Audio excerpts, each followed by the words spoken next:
saya bawa topik, siapa sebenarnya yang munafik?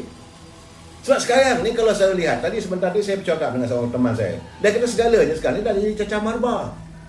Segala-galanya dah jadi cacah marba, sahabat.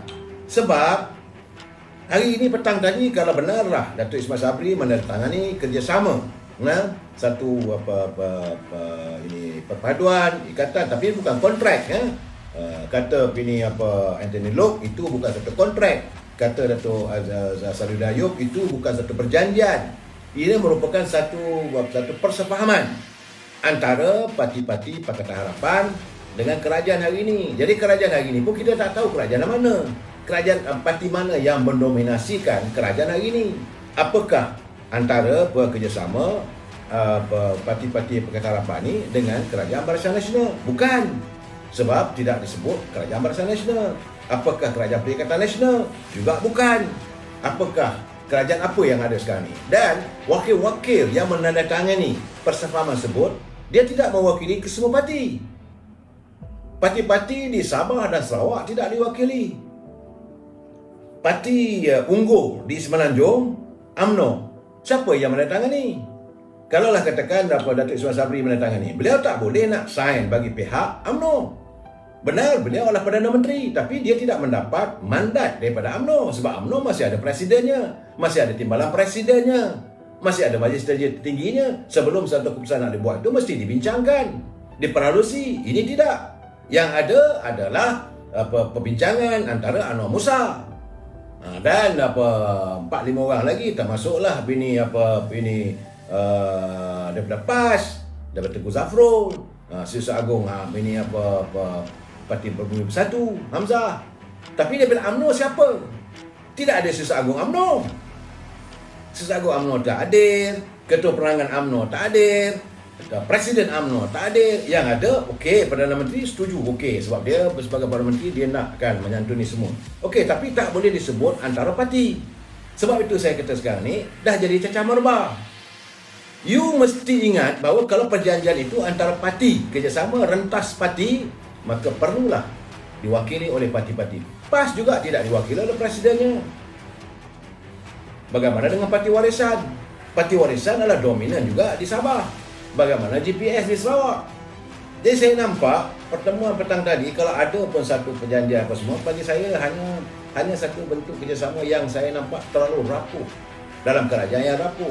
Dan keadaan begini, saya melihat bahawa seolah-olah Datuk Seri Anwar Ibrahim pula sekarang ni dijadikan perisai untuk memastikan penentuan hayat Datuk Seri Ismail Sabri sebagai Perdana Menteri. Ini juga akhirnya Anwar Ibrahim dan DAP sudah pun diperlukan untuk memperkukuhkan. Jadi adalah tujuhnya, dan pertama sekali minta supaya pembentangan rang undang-undang itu anti lompat mesti dilaksanakan di Parlimen. Pelaksanaan penurunan had umur pengundi dari setahun kepada 18 tahun. Pindaan perlembagaan persekutuan. Nak buat pindaan perlembagaan di Parlimen bukan mudah saya. Mesti mendapat two-third majority. Boleh sekadar nak cakap kita nak pindah itu, kita nak pindah ini. Macam ni rang undang-undang 355. Dari DAP dia minta supaya digugurkan. Dan kabarnya Perdana Menteri setuju. Pula dah saya kata. Macam mana keadaan warga PAS pula melihat keadaan begini? DAP PAS nak bawa pindaan rang undang-undang. Tapi DAP kata tak mau. Rakan-rakan daripada Sabah Sarawak juga tak mau. Jadi akhirnya orang cakap PAS ni sembang lebih. Sebab itu saya kata sebelum kita nak lontarkan sesuatu pandangan, sesuatu usaha berhubung rang undang-undang negara ini, perlu diperalusi. Bukan boleh main cakap begitu. So sekarang ni mana letak muka? Saya bersempati juga dengan pimpinan PAS.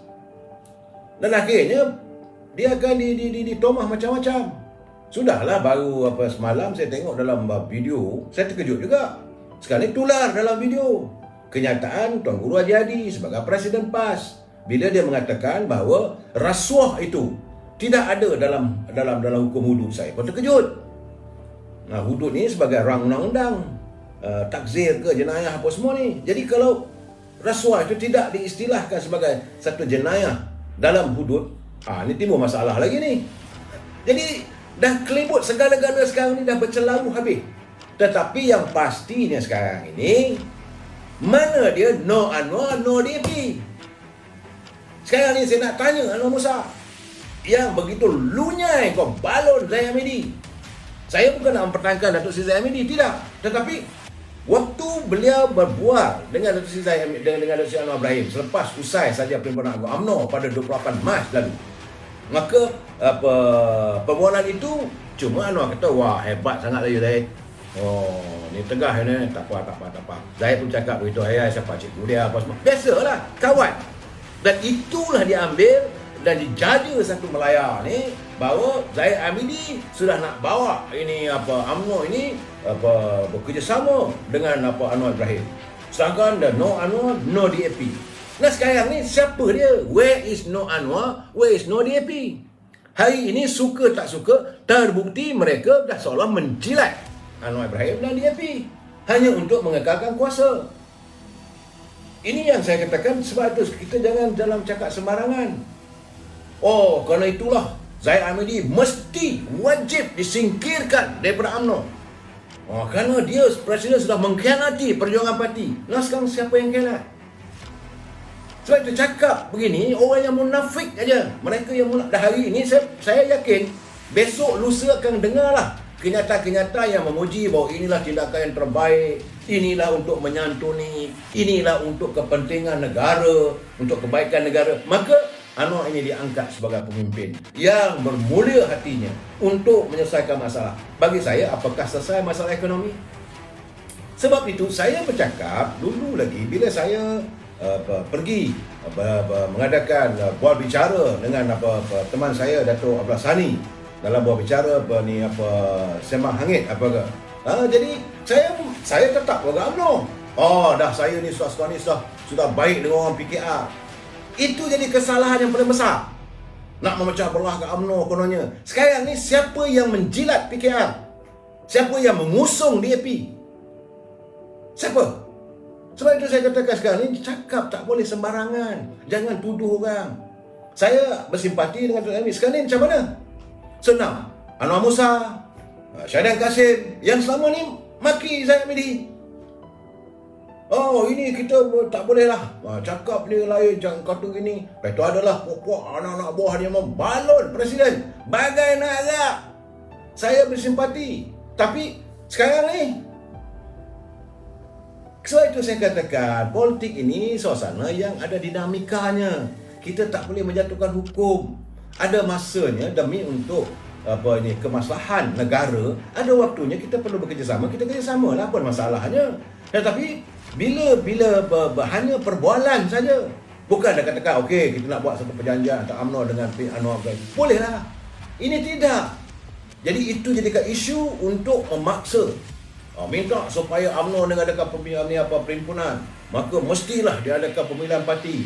Presiden UMNO kena disingkirkan. Presiden UMNO adalah munafik. Sekarang ni siapa yang munafik? Nah sekarang ni siapa yang munafik? Yang dulu kau benci sangat bagai nak dengan Anwar Ibrahim, tak boleh sebut langsung, habislah segala cerita yang buruk-buruk pasal Anwar Ibrahim. Nah sekarang boleh buat sekarang ni. Saya mintalah pimpinan yang selama hari ni yang menuduh macam-macam tu, sekarang ni anda nak cakap macam mana?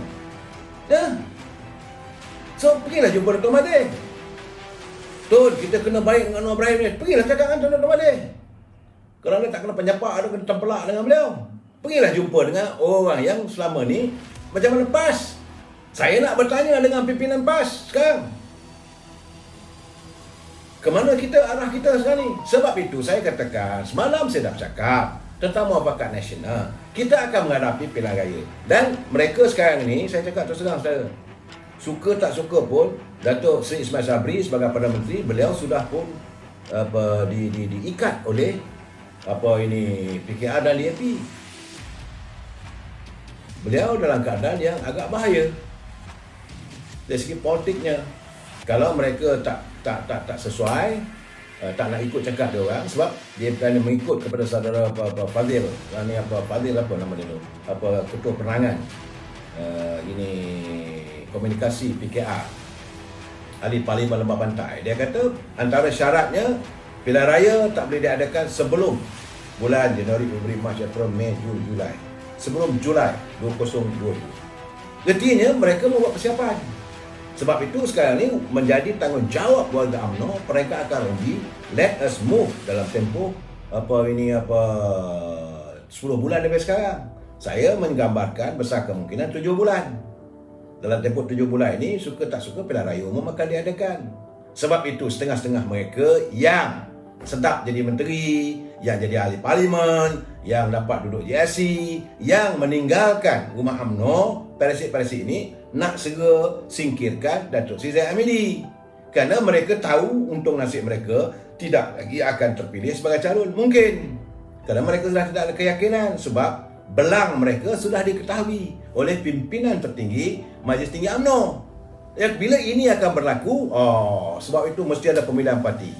Kalau tak buat pilihan parti, UMNO akan diharamkan. Ini salah Zahid Hamidi. Sebab Zahid Hamidi nak bawa UMNO kerjasama dengan PKR. UMNO nak kerjasama dengan DAP. Now, mana dia? No Anwar Ibrahim, no DAP. Mana dia? Saya dah cakap kan. Sebab itu saya ingin menyantuni apa kenyataan saudara Muhammad Azmi Mat Ali. Dia hantar pada saya, dia kata gunalah slogan apa pun untuk merasionalkan cara asalkan matlamat mereka tercapai. Orang lain bukan kuda kayu, bukan buta mata, tak nampak, telinga kita bukan tuli, tapi kita masih mampu untuk mengesan bisikan-bisikan mereka yang tidak menggunakan akal fikiran, tapi mereka ligat berpolitik. Sekarang pisang bukan saja dah berbuah 2 kali, dah berkali-kali pisang berbuah. Apakah besar kemungkinan Datuk Ismail Sabri tidak akan ditopor sebagai Perdana Menteri? Ni kita bersidang ni sampai 17 hari bulan. Dalam 17 hari bulan ini mesti perbahasan apa semua. Sebelum tuanku berangkat bercuti, apa nak jadi negara kita ni bila persidangan parlimen? Besok akan bermula parlimen bersidang. Saya menjangkakan sebab ada 4-5 rang undang-undang akan dibawa, cuba nak dibahaskan. Dan persidangan kali ini sebagaimana titah tuanku juga penting sebab kerajaan harus mengemukakan kepada parlimen tentang perancangan pembangunan rancangan Malaysia ke-12 yang tersangkut, yang terhenti sekian lama. Jadi kerajaan memerlukan kelulusan di parlimen untuk menggunakan wang. Nak cari wang di mana? Perbahasan besok, mulai besok tu memang panas sepanas-panasnya. Dan saya tak tahulah bagaimana cara hawa itu. Saya tidak yakin sebab dari segi kenyataan Anthony Loke, kenyataan Datuk Salihuddin Ayub, dia kata kita bukan bersama dengan kerajaan. Walaupun ketua pembangkang, levelnya dianggap sebagai menteri. Tetapi dia bukan menteri dalam kerajaan. Ini kan sekarang ni saudara, suasana politik dengan termeterainya tadi satu persefahaman antara Datuk Seri Anwar Ibrahim, antara Lim Guan Eng bersama dengan Mat Sabu, Tuan Haji Mat Sabu. Saya tak tahu dia sign dengan siapa. Kalau dia menandatangani itu bagi pihak kerajaan Malaysia, okey. Sebab hari ini Perdana Menteri lah Datuk Ismail Sabri. Tetapi kalau nak dikatakan sebagai daripada UMNO, ini sudah menyalahi. Dari segi parti dah salah. Sepatutnya beliau kena bawa. Dan Datuk Ismail Sabri sebagai ahli UMNO, dia kena bertanggungjawab untuk memberi penjelasan kepada pimpinan Majlis Tinggi UMNO dalam mesyuarat yang akan datang. Saya tak tahu. Jadi dalam keadaan sekarang, apakah nak diubah balik? Sebab ketetapan UMNO, no DAP, no Anwar, no PBM. Sekarang ni, sebab persoalan saya, siapa yang munafik sekarang ni? Selama ini kamu tuduh Zahid Hamidi, kamu tuduh Datuk Najib, kamu tuduh orang tu, tuduh orang ni. Habis dengan Datuk Mat Hassan sekali terpalit. Tapi sekarang ni siapa? Saya tengok semalam dari perbincangan tu, antara yang hadir dalam perbincangan itu Hamzah Zainuddin bagi pihak parti Bergabung Bersatu. Kemudian Anwar Musa. Apa stature dia? Kalau dia kata dari pihak kerajaan, okeylah sebab dia ketua sebagai Menteri Penerangan. Tapi kalau nak kata sebagai UMNO, dia bukan pun jawatan kuasa, bukan ahli Majlis Tinggi UMNO pun. Nak kata saya tak tahu siapa. Ini sebab itu saya katakan bahawa perjanjian yang persefahaman di ditandatangani petang tadi adalah satu yang cacat merbak, yang kita tak tahu ke mana dan apakah dengan persetujuan yang dicapai petang tadi boleh benar-benar menyelesaikan masalah COVID-19. Tapi kalaulah mereka semua bersetuju, tuanku minta semua parti bukan hanya terpulang pada 3 parti saja. Tuanku minta semua ahli parlimen bersatu hati untuk menyelesaikan masalah COVID dan menangani masalah ekonomi negara. Selepas itu, nak berperang, nak berpilihan raya, jalan balik. Sebab itu tuanku kata, nak jawab, jawablah tahun depan. Itu dalam baik tuanku menyindir ahli parlimen. Kita jumpa lagi besok, kita ulas apa nak berlaku malam besok, hari besok, persidangan parlimen. Pintu parlimen terbuka, perbahasan akan bermula. Kita akan ulas malam besok. Wabillahi taufiq wal hidayah. Assalamualaikum warahmatullahi wabarakatuh. Selamat malam.